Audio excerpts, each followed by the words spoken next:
कुरान पर हमला करोगे हम बर्दाश्त नहीं कर सकते हैं, मस्जिद पर हमला करोगे हम बर्दाश्त नहीं कर सकते हैं, मेरे इस्लाम पर हमला करोगे हम बर्दाश्त नहीं कर सकते हैं। लेकिन आज मुसलमानों का ईमानी शोला सर्द पड़ चुका है, जिसकी वजह से आज इस्लाम के शिआर को तोड़ा जा रहा है, अल्लाह के घर को तोड़ा जा रहा है। आज मुसलमानों का इम्तिहान हो रहा है कि उस दौर में मुसलमान कब थे।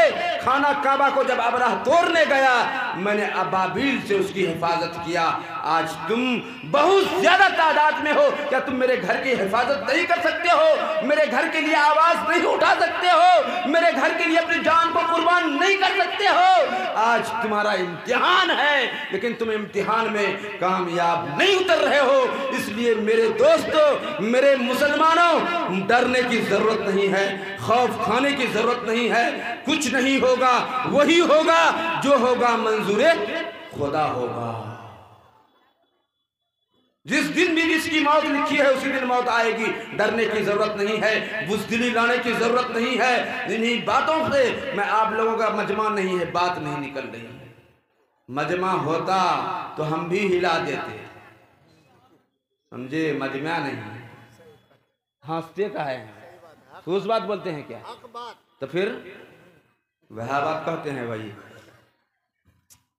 वही दिल में तकलीफ और दुख इसी बात की है कि हम, अल्लाह के नबी ने फरमाया कि जमाना ऐसा आएगा, यहूदी तुमको मारेगा, मजूसी तुमको मारेगा, नसरानी तुम्हारी तरफ निगाह ललचाई हुई देखेगा, हिंदू तुम्हारी तरफ दौड़ेगा, दुनिया की सारी कौम इस्लाम पर हमला आवर हो जाएगी।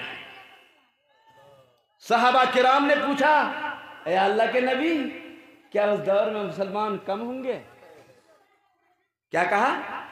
क्या मुसलमान कम होंगे कि चारों तरफ से मुसलमानों को लोग दौड़ाएंगे, मारेंगे? कहा कि नहीं नहीं, मुसलमान कम नहीं होंगे, उनकी तादाद बहुत ज्यादा होगी, बहुत ज्यादा होगी, लेकिन उसके ईमान कमजोर होंगे। उसके दिल में खौफ पैदा हो जाएगा गैरों का।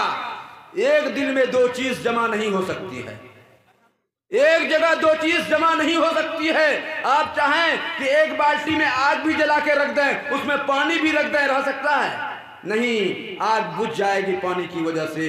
तो इसी तरह ये दिल ऐसा अल्लाह ने बनाया है कि इस दिल के अंदर अगर खुदा का खौफ होगा तो गैरुल्लाह का डर नहीं आ सकता है, अगर गैरुल्लाह का खौफ हो तो खुदा का डर नहीं होगा। आज देख लीजिए, आपके सामने असदुद्दीन अवैसी है जो खुले तौर अलल ऐलान कह रहा है। कौन चीज है उसके अंदर? वही ईमानी ताकत है, उसके अलावा कुछ नहीं है।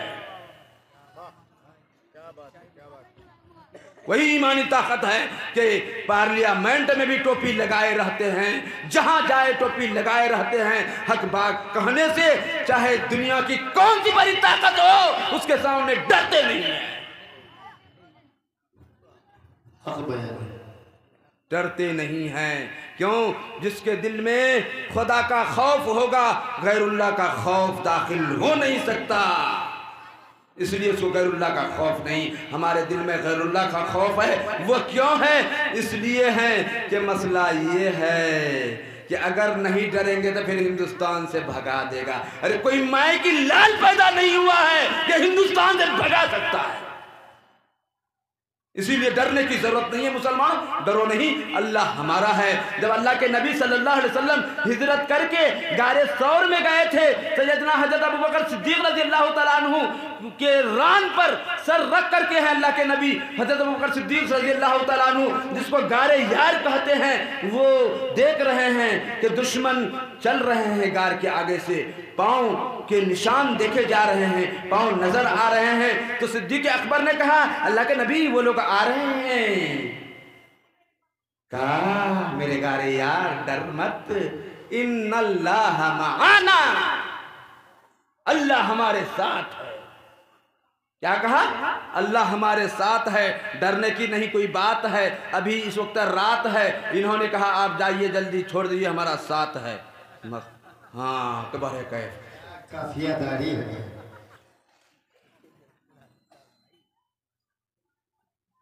पर्ची लिख के दिया अल्टीमेटम। हम आपको सुना रहे हैं कि कुरान है एटम बम और ये लाके दे रहे हैं अल्टीमेटम, यानी आपका टाइम आउट। मुझे भी थोड़ा है गम, वक्त है थोड़ा कम। हाँ, हम भी आपका करते हैं भरम। माशाल्लाह, ये तो मज़ाहिया बात थी, आपको हंसाने के लिए हंसा लिए, इसलिए मेरा टाइम आधा घंटा दिया था। टाइम का पाबंद होना ज़रूरी है। मैं बहक गया था, मौलाना ने याद दिलाया, मैं अपने रास्ते पे आ गया हूँ। जो कुछ मैं कहा हूँ इसको दिल में लेकर के घर जाइएगा। मैंने कहा था पहले दिल की बात कहूँगा। क्या ये आपके दिल की बात थी कि नहीं? बोलिए तो। जो बात मैं बोला वो आपके दिल की बात थी कि नहीं थी? आप लोग भी यही सुनना चाहते थे कि नहीं चाहते थे कि सुने कि हमारा हिंदुस्तान कैसा है, कैसे हमारे अंदर ये खराबी आ रही है?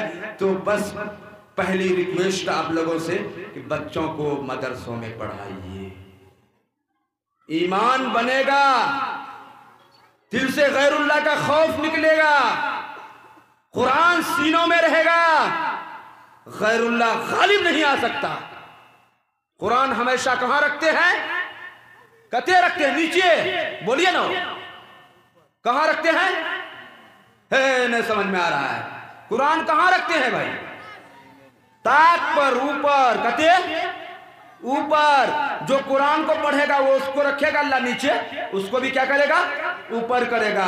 तो हम लोग कुरान नहीं पढ़ रहे, इसलिए अल्लाह हमको क्या कर रहा है? अभी नीचे कर रहा है। कुरान पढ़ेंगे ना पढ़ेंगे? कुरान पढ़ेंगे, पढ़ाएंगे, अल्लाह ऊपर करेगा, अल्लाह बुलंदी देगा। इसीलिए अल्लाह रब्बुल इज़्ज़त से दुआ करें कि अल्लाह रब्बुल इज़्ज़त हमें कहने सुनने से ज़्यादा इन बातों पर अमल करने की तौफीक अता फरमाए।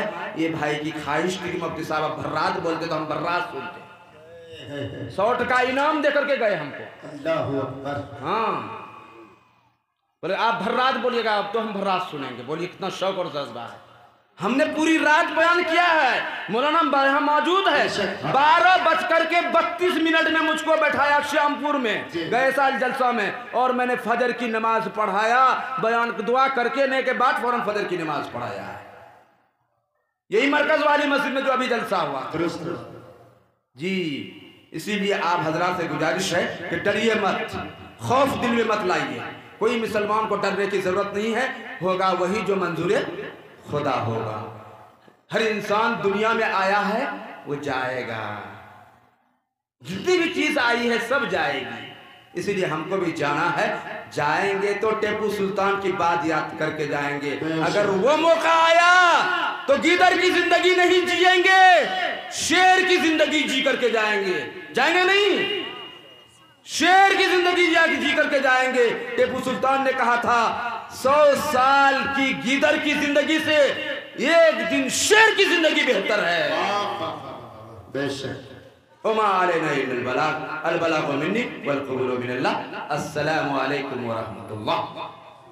हजरत मौलाना मुफ्ती जमशेद आदिल साहब की तकरीर सुन रहे थे। मेरे दिल और दिमाग में एक शेर गर्दिश कर रहा था और हालात की तर्जमानी एक ऐसे अंदाज में किए हैं, वाकई ताबे तहसीन के लायक है। अल्लाह से दुआ करें कि अल्लाह तबारक व तआला इस तूफानी और बेबाक मुकर्रिब को अल्लाह सदा सलामत रखे। और एक शेर में कहता हूँ आपके लिए कि सिपे सालार के हाथों का खंजर कांप जाता है, सिपे सालार के हाथों का खंजर कांप जाता है। हमारा नाम सुनता है तो लश्कर कांप जाता है।